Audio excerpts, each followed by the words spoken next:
This is Carl at National RV Detroit.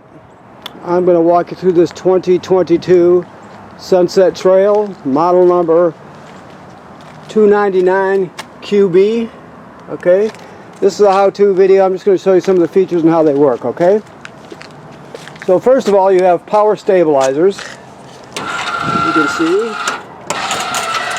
one switch controls both rear, the other switch controls both front. You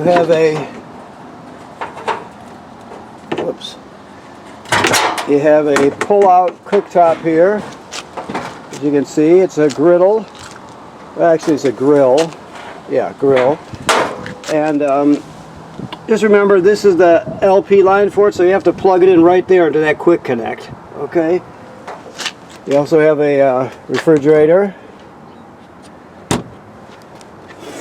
Power awning with LED strip. Outside speakers. This is a quick connect for your sprayer here. All right.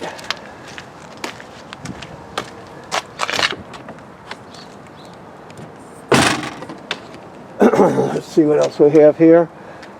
You have TV signal out plus power. This is your water heater right here. Right now we're winterized, so it's empty.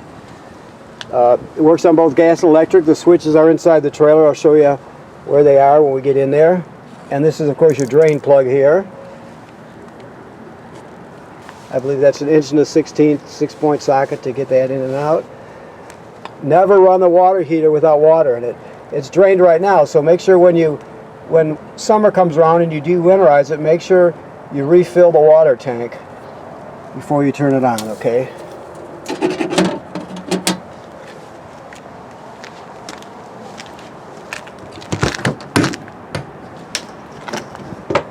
Okay, so this is a crank. You can crank your stabilizers manually. There's a spot on the other side of the stabilizer rack on the off-door side that you can put that on and crank it manually. That's your sprayer right there. This crank right here is for the power tongue jack in case it was to fail. You can pull this rubber plug right off, put the crank on there, and crank it manually. You have 2 LP tanks which are full, deep cycle marine battery, and this is the kill switch for the battery right here, so you can shut it off right there if you need to. Okay. So, there's your dump hose right there. This is your water station here. Your city water hookup is right here, so that's the most common way to get water to your trailer. If you're boondocking somewhere or camping somewhere without city water, you can pre-fill your fresh water tank right here and then use the onboard pump to pump the water. I'll show you where the pump switch is at when we get inside. This is the black tank flush, so after you dump your black tank, right, after you dump it, leave the valve open. Leave your valve open like it is now, and then hook the hose to the dump station on there and turn it on, and it'll spray out the inside of your tank, clean off your sensors, that sort of thing. Okay? Okay, so moving farther down.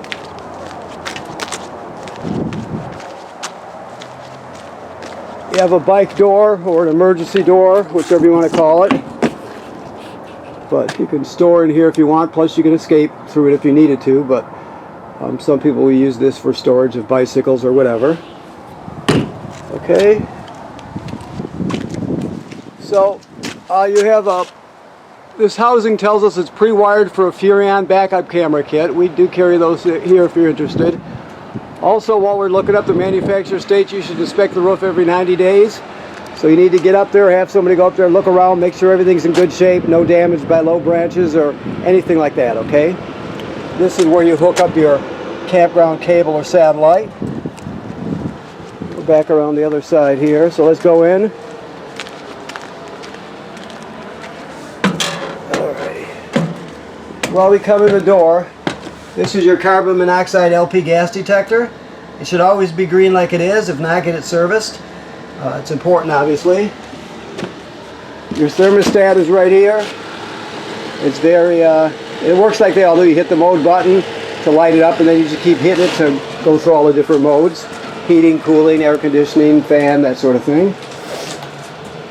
Okay, this is a 12 volt DC refrigerator. Okay, works on 12 volt DC. This is, down here is your power converter. So this converts AC to DC power.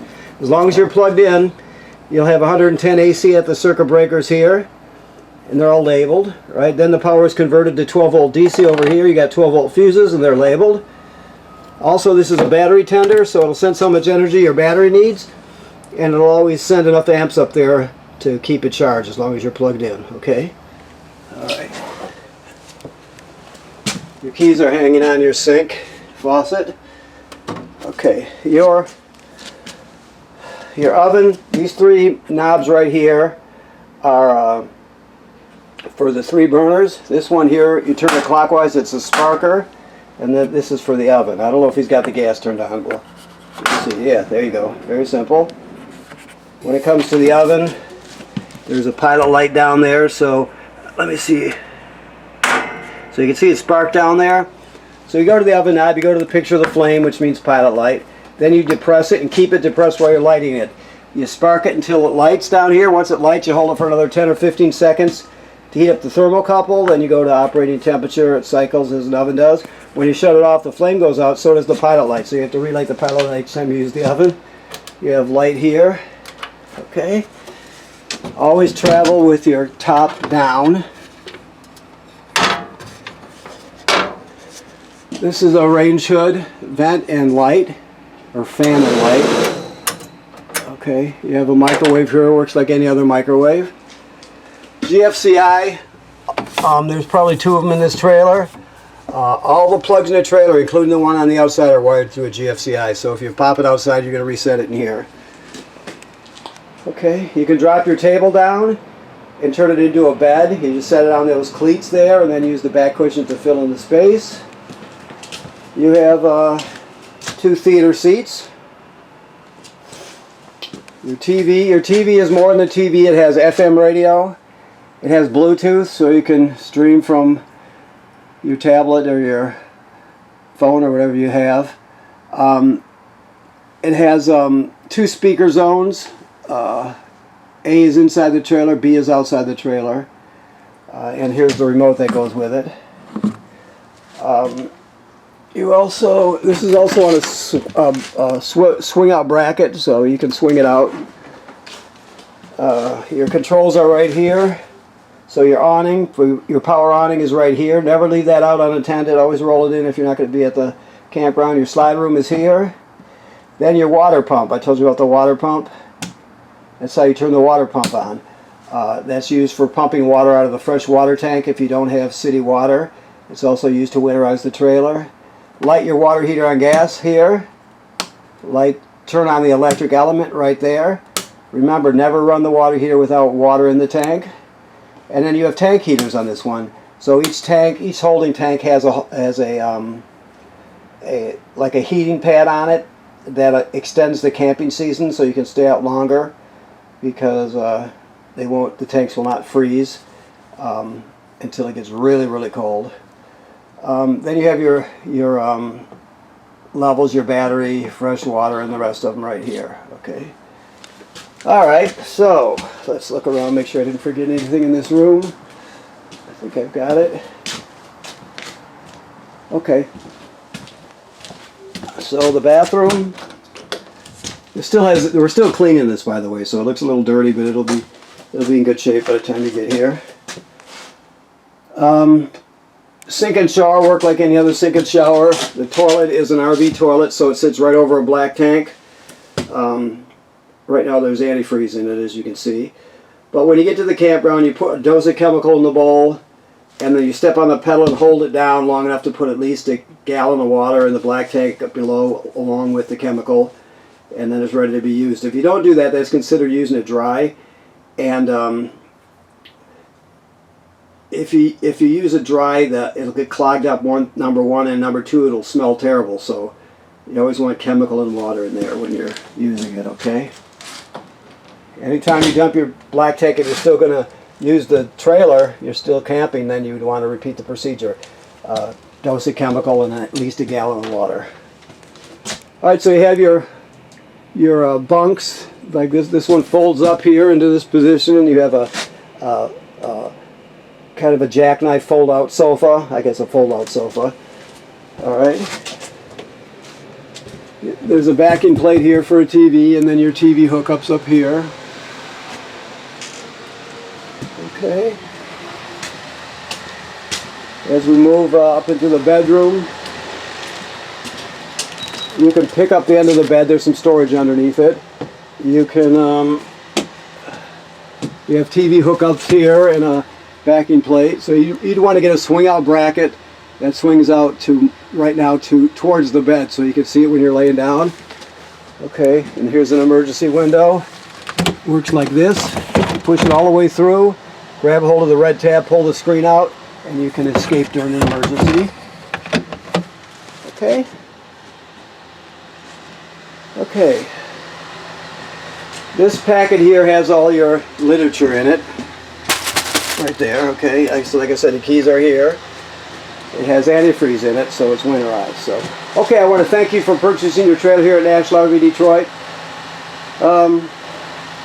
Please remember what I said. You want to inspect the roof every 90 days.